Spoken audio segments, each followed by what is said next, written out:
All right, so this is going to be for North Carolina Biology Standard 1. So one of the questions you'll see on an EOC or like exam will be plant versus animal cells. And you should note that the main thing that distinguishes these two is that a plant cell is first of all going to have a cell wall. Okay, the cell wall is outside the cell membrane. It gives structure and rigidity to the plant cell.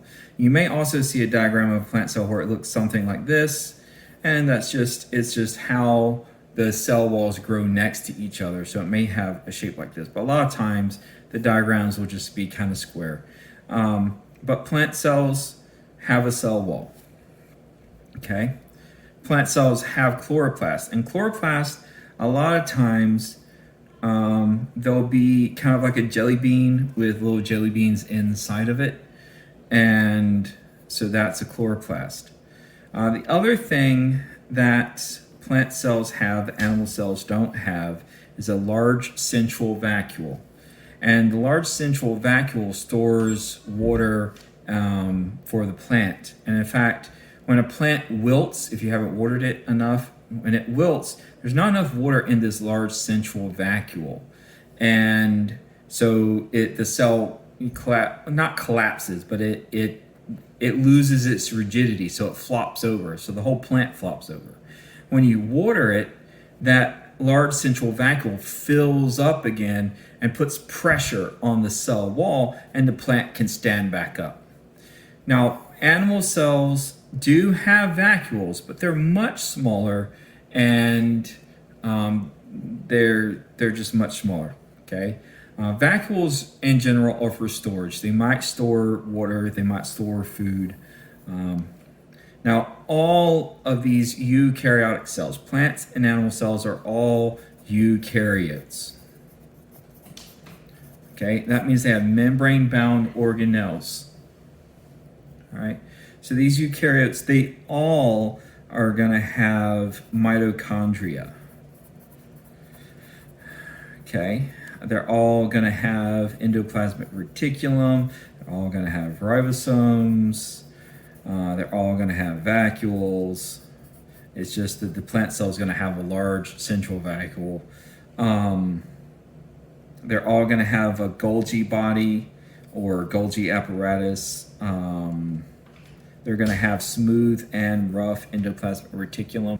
All right, so that's plant versus animal. Now, an animal cell is going to usually be round. It might be a little more or less oval. And you have the nucleus with the DNA inside. You have the Golgi apparatus, usually looks like kind of like jelly beans stacked on top of each other.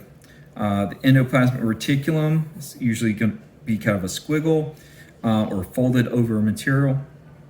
If it has little dots on it, those dots are ribosomes, and the ribosomes make proteins. So that would be rough ER, and then over here where there are no dots, that would be smooth ER because there's no dots on it. All right, we have vacuoles. This is the mitochondria, which you probably know is the powerhouse of the cell. My question is, were you taught that it was the powerhouse of the cell, or did you see it in Nickelodeon and Disney so much that you just remember that? But anyway, it is the powerhouse of the cell, and what it does is it takes in sugar, okay, and the sugar is turned into ATP, and this process is called cellular respiration. Okay. Now, in a plant cell, again, you have that cell wall. Inside of that, you have the cell membrane. You have the nucleus with the DNA. You have the large central vacuole. Okay. And you have chloroplast, but you also have mitochondria. And the reason for that is that the chloroplast does photosynthesis. So it takes in sunlight and it uses that energy to make sugar. Okay. And then the sugar is moved over to the mitochondria. And the mitochondria takes the sugar in and it releases ATP. And like we said, that process is called cellular respiration. The chloroplast does a process called photosynthesis. Now, the reason we call plants autotrophs is because they make their own sugar. And then the sugar is used by the mitochondria to make ATP. Oh, but Mr. Furlow, why's ATP important? Well, I'm glad you asked. ATP is the energy that the cell can actually use. Cells can't use sugar. It'd be like putting crude oil in your car. Your car is not going to run on that. Okay, it has to be refined to a usable form. So I actually like to say that the mitochondria is more like an oil refinery than a powerhouse, because the energy is already there. Okay, the energy is in the sugar molecule, just like the energy is in crude oil. But the cell can't use crude oil, or it can't use sugar, just like your car can't use crude oil. So the mitochondria refines the sugar into a usable form called ATP, just like the oil refinery changes the crude oil to gasoline or diesel or whatever. Okay? Now, let's see here. So photosynthesis, you have carbon dioxide and water and sunlight being used to make oxygen and sugar. Okay? Cellular respiration, we have sugar and oxygen being used to make carbon dioxide, water, and ATP. Okay? So if you look at this, these are really mirrors of each other. Okay? The reactants in photosynthesis are the products in cellular respiration, and the reactants in cellular respiration are the products in photosynthesis. So one leads to the other. It's a nice little cycle that's been going on for millions of years. All right. So if a question were to be raised, what organelles are important for the energy production in a cell? Well, in an animal cell, the most important organelle would be the mitochondria. But as we know, remember, animals are heterotrophs. Okay, troph means nutrient, hetero means different. So that means they have to eat something. They get the sugar from whatever they eat. And that sugar is used by the mitochondria to make ATP. Okay, plants are autotrophs because they have chloroplasts to make sugar. So they can make their own sugar or their own food. Okay, and then the mitochondria makes ATP from that sugar. All right, some cell parts that you should probably be familiar with. A vacuole is used for storage. Flagella, I think that's 2 L's, are for movement. So they're like a little tail. Sometimes they whip back and forth. Sometimes they go in a spiral, but they're used for movement.